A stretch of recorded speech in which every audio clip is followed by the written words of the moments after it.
কি মনে হয় আসাদুল্লাহ ভাই মানুষ উনি হিসেবে খুব কেমন? অনেস্ট, খুব ভালো মানুষ। ওনার মতো আমাদের এলাকায় আর কোনো এমপি হয় নাই। ওনার মনে করেন ইং জেনারেশন হিসেবে খুব ভালো ভালো কাজ করতেছে। অনেক মনে করেন মন মানসিকতা ভালো। আমাদেরকে খেজুর দিল, তারপর রাস্তাঘাটের ব্যাপারে সে সংসদে ভিক্ষা চাইলো। সে তো অনেস্ট, ওনার মতো লুকই হয় না, খুব যে ভালো ব্যক্তি। যে রাস্তাটার ব্যাপারে হাসানুদ্দৌলা ভাই সংসদে ভিক্ষা চেয়েছিলেন, ওই রাস্তাটাতে আসলে কিরকম অবস্থা বর্তমানে? কঠিন অবস্থায় এখনো তো মনে করো অনেক মানুষ মারা যাচ্ছে।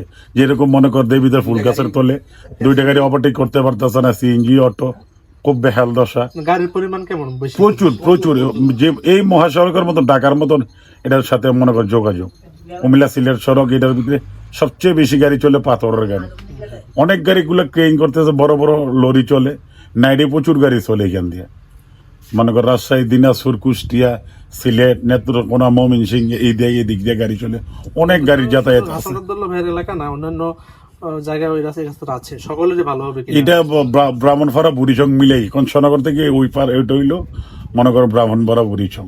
উনিও ভালো পদক্ষেপ নিছে এমপি সাহেব, আমাদের এমপি সাহেব ভালো পদক্ষেপ নিছে। এই যে জনগণের জন্য হাসানুদ্দৌলা ভাইয়ের ভিক্ষা চাওয়া, এই বিষয়টা আপনি এটা তো আমাদের জন্য মানে অপূরন্ত পাওয়া।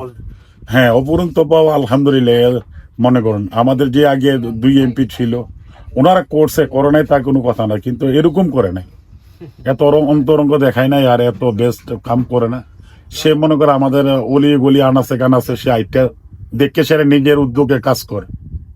আচ্ছা, সে যে হচ্ছে এত কম বয়সে এমপি হয়েছে, এই ব্যাপারগুলো আপনারা কিভাবে দেখছেন? যে আপনাদের- আলহামদুলিল্লাহ, আলহামদুলিল্লাহ, তারে আমরা